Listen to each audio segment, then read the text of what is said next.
everyone! My name is Angelina Frank. I am a second-year PhD student here at the Center for Quantum Technologies at NUS in Singapore, and I am going to try my best to use the next 5 to 10 minutes, probably more like 10 minutes, maybe even 11, to give you an impression of what it means to be a PhD student at the Center for Quantum Technologies, and maybe also talk a little bit about what it means to be an international PhD student. Now, talking to a camera doesn't really make it easier to give a full account of every detail that a PhD or being a student encompasses. So if I don't manage to cover any type of concern or interest or question that you might have, then please feel more than welcome to contact me or any other student at CQT, really. We would be more than happy to answer your questions. So with that being said, I will dive right into it and we'll start with a brief introduction of myself. Not because that's a very interesting topic, but because it might help to put things into perspective. So with that being said, I never once thought that a PhD would in any way limit my professional and intellectual options. It really was something I always, in a sense, dreamed of being able to do, with the only question really what would be the framework and what would be the topic and would I be good enough to pursue it. And that is I think a question or a concern that many people have. So I started originally with chemistry, starting my undergraduate degree in 2013, graduating in 2016, and then moving on to Tokyo for a master's, which I completed after 2 years in 2018. Now, the reason I didn't directly go to physics was pretty much exactly what I just told you, and that is very low self-confidence and the ability to do things or to be knowledgeable in physics. So the reason I'm telling you this is because I would like to encourage you from the bottom of my heart to not be discouraged by self-doubt. That is something very normal, but if you feel that something is truly exciting to you, then that is the best precondition you can have to delve deeper into this field, no matter if you feel that everyone else around you is smarter than you or not. Because there is not really anything that can instill more resilience in you than a passion for the insights that a certain topic can give you. No matter what type of challenge is being thrown into your way, you will always be willing to get up again as soon as you have the energy, because every single time you overcome a certain challenge in that field, it feels meaningful to your very essence. And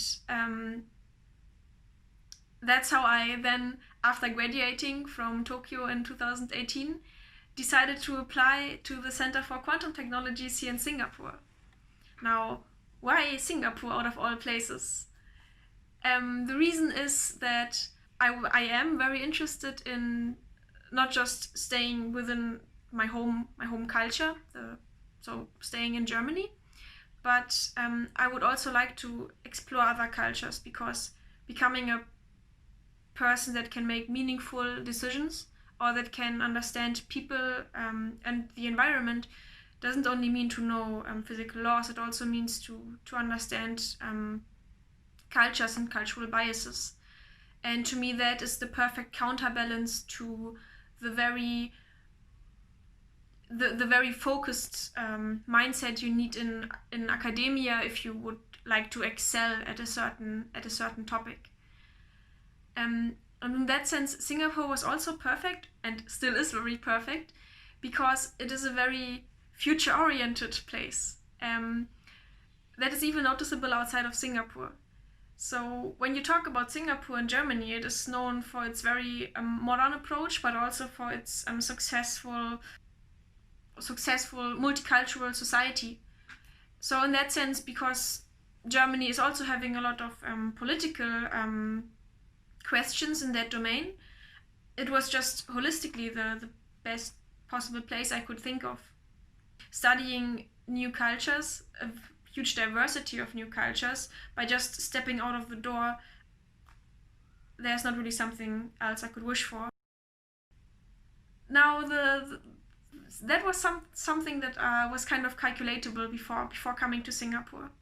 What was really scary was the idea of entering a new institute, that in a new field that you are very vulnerable in, because it's something that where there's nothing really in your history that could back up your qualification to be there. And I was very positively surprised by the institute. Having a small space where you can know everyone by their first name, where you know administration as much as your colleagues and professors, is immensely helpful in just maintaining the community spirit that is also needed to overcome the daily challenges of research work, to which I will come later if I don't forget. So CQT itself is very small. We have basically 5 levels, 5.5 levels, filled with theory, computer science, experimental work. And we have a cafe that kind of unifies all these levels. We also have a very, very active student community, and because of the size of this institute, it is very easy to have ideas and have these ideas transmitted to the administrative level, where they might be turned into something like an activity. It can be group dinners, it can be hiking tours. We are still planning on things like paintball tournaments. So these things sound like trivialities, they sound like something not substantial to your success in research, but you will notice that there will be major setbacks. You might face a really difficult problem.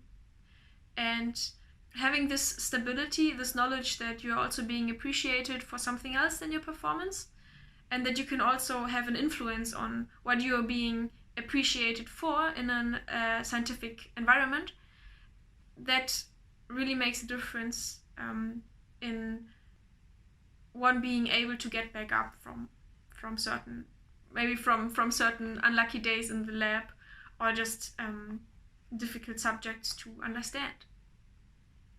It is, to me, it feels a lot like maybe being the head of a startup or being part of a startup.